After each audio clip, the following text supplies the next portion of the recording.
vatakati ngapakati valigaliga vachikavisa vachimpisa zvikoshavisa ndavarivisa zvine vangasizvikone ndichikavisa vangasimbone ende ndizvone ndovavona vakotakatanga dzitata ndichirata vambomata vakoskata namawata vaya ndikosata nasatane ndikoshata ubva kare kare ndikochina patapata ndichikolapina bata ndisavoni namatada vana vakotamba vakopfuka nadzibada zvino vatakati vanzeranga maadha ungava zvidhiburi mudzimu una manda chikanderedzi chonougananda ganda mwedzi navana vachipfuka vasisedzi eyo chikanderedzi chonougananda ganda mwedzi navana vachipfuka vasisedzi eyo chikanderedzi chonougananda ganda mwedzi navana vachipfuka vasisedzi eyo chikanderedzi chonougananda ganda mwedzi navana vachipfuka vasisedzi eyo chikanderedzi zvazvinochongandurura ende navapani vakuzamungamburura kamahata ngori taidzo ndodzitandurura niko escape akapipo dziganurura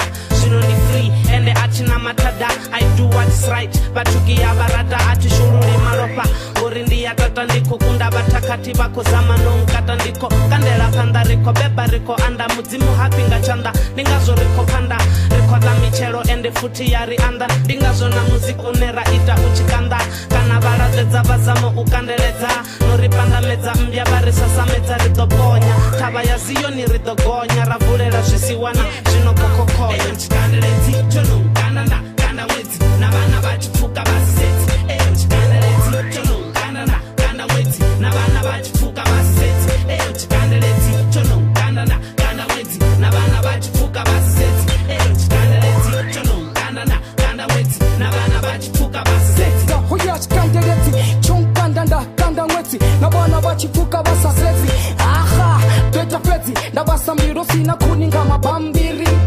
ngararo kutavhura ndira ngautavanya ndachenda dziya dzanga ndokidhimo sina ima ndosutu na manyanyata chichenda amba choparamudzwa ngadzi inge na dharata yenda kupwa ndichikochenga dzachiramba ndoliva na hatukuta vusiwana na vushai na ufara vadai nichiri chavavhurai zvidopferera gai vane vakovisa ni vavudze tichibai zvithu zvikodhura sidzani ni vugai ende gurozari rine ari pandamedzi riko kana zveratava matomoni amwedzi na michero iko tomuku anwananga chimedzi dzimuokonisa rokunda chikanderedzi it's okay now we can even speak because we are loving they say we weak you people better learn to be humble and meek and keep the Sabbath holy on the mountain peak mubuso wa mudzimu zvino wopiwa vana ndikale zvikoambiwa mudzimu asi